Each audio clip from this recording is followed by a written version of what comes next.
Dizem que o sangue é mais grosso que a água, mas na minha família, o sangue sempre foi misturado com veneno e ambição. Eu cresci em uma mansão onde os tapetes custavam mais do que a educação de 1000 crianças. Mas o frio que eu sentia dentro daquelas paredes não vinha do ar-condicionado, vinha do olhar da minha mãe. Meu nome é Júlia e durante 25 anos eu fui a ovelha negra dos Albuquerque. Meus irmãos, Marcos e Beatriz, eram os protegidos, os herdeiros perfeitos que desfilavam em carros importados e gastavam fortunas em festas fúteis. Eu era a filha que gostava de livros, a filha que preferia conversar com os jardineiros sobre a vida real do que com os acionistas sobre lucro trimestral. Minha mãe, a imponente Dona Eleonora, nunca escondeu o seu desprezo por mim. Eu me lembro de um baile de gala quando eu tinha apenas 16 anos. Eu estava usando um vestido que ela escolheu, mas ela me parou no topo da escada, na frente de todos os convidados, e disse em voz alta: "Você é tão comum, Júlia, tão sem brilho. Tente não falar muito hoje para não arruinar a imagem da família." Aquelas palavras ficaram gravadas na minha alma como uma marca de ferro quente. Quando ela adoeceu, a mansão, que já era fria, se transformou num campo de batalha silencioso. Meus irmãos não choravam pelos cantos da casa. Eles se trancavam no escritório do meu pai para discutir sobre quem ficaria com a cobertura em Paris e quem assumiria o controle da joalheria da família.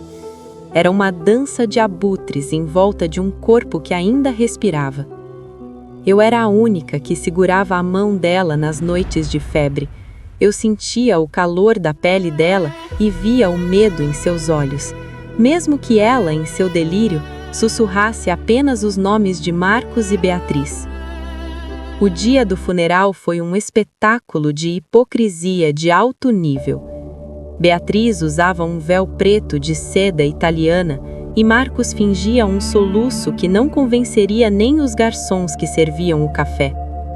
O cemitério estava cheio de fotógrafos de colunas sociais, todos querendo registrar a queda da matriarca. Mas o verdadeiro show, o momento que todos ali esperavam, começou no escritório do advogado da família, o Dr. Renato. O escritório dele cheirava a madeira antiga e segredos guardados. Marcos e Beatriz estavam sentados na frente, com posturas de vitoriosos. Eu me sentei no fundo, quase invisível. O Dr. Renato pigarreou, ajustou os óculos e começou a leitura do testamento com uma voz monótona que parecia durar uma eternidade. Marcos recebeu as ações majoritárias da holding. Beatriz recebeu as propriedades de luxo e a coleção de joias raras que minha mãe ostentava. E eu? Quando chegou a minha vez, o ar na sala pareceu sumir. "Para minha filha Júlia", leu o advogado com uma pausa dramática que fez meu coração parar. "Deixo o conteúdo do cofre número 42 no antigo Banco Central, e nada mais." Meus irmãos caíram na gargalhada na mesma hora. Um cofre velho no centro da cidade provavelmente está cheio de poeira e contas de IPTU para pagar, disse Marcos, entre risos que ecoavam pelas paredes.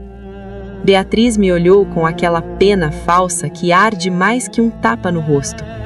"Pelo menos você tem uma lembrança física dela, querida", ela sussurrou, com um sorriso de escárnio.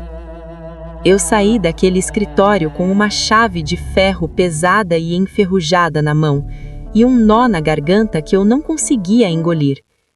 Eu dirigi até o antigo Banco Central, um prédio cinza e esquecido pelo tempo. O gerente me levou até o subsolo, um lugar silencioso onde o cheiro de papel velho era sufocante. Quando eu finalmente coloquei a chave no cofre 42 e ouvi o clique do metal, eu esperava encontrar nada. Mas o que eu encontrei mudaria a história da elite deste país. Dentro do cofre não havia ouro, não havia diamantes.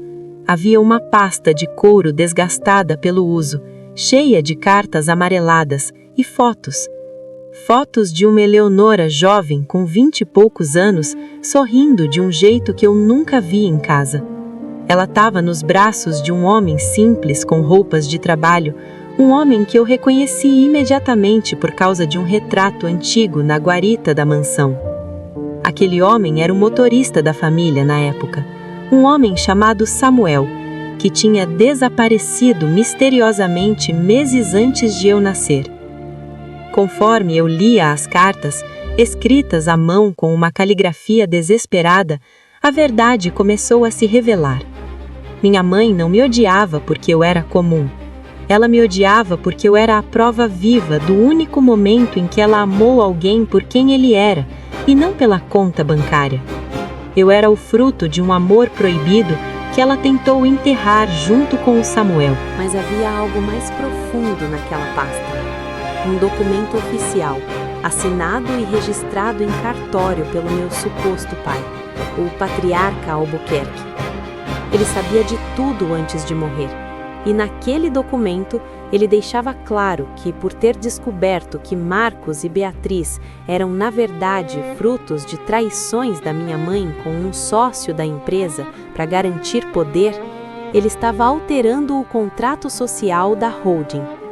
Ele deixou uma cláusula de ouro, uma cláusula que dizia que a empresa só poderia ser gerida por um herdeiro de sangue Albuquerque, ou por quem detivesse os segredos contidos naquela pasta.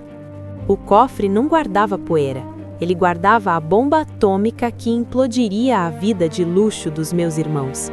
Aquelas ações que o Marcos recebeu, elas eram papéis sem valor, sem a minha assinatura de coproprietária majoritária, baseada no testamento oculto do meu pai legal.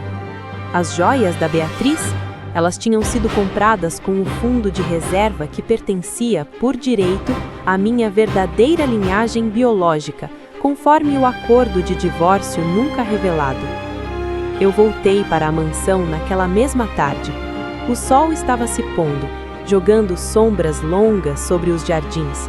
Meus irmãos já estavam brindando com champanhe de $1.000 a garrafa e discutindo reformas estruturais na casa.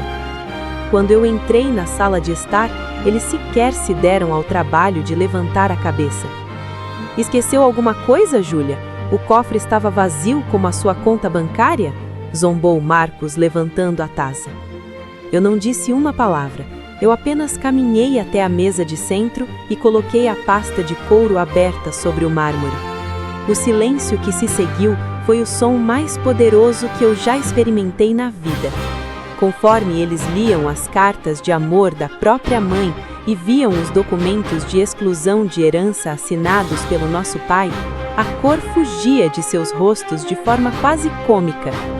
A arrogância deles derreteu como gelo no asfalto. "Isso é uma farsa, uma montagem!" gritou Beatriz, as mãos tremendo tanto que ela derrubou a taça de cristal no tapete persa de R$100.000. Nossa mãe nunca se envolveria com um empregado? Mas a verdade não se importa com o que a elite acredita. Ela apenas existe, fria e calculista. Eu olhei para os dois, para as pessoas que passaram a vida me tratando como lixo, e disse com a voz mais calma do mundo: "Eu não quero o dinheiro de vocês, eu quero a minha identidade. Marcos, a partir de amanhã, você não é mais o CEO, você é apenas um acionista minoritário sem poder de voto.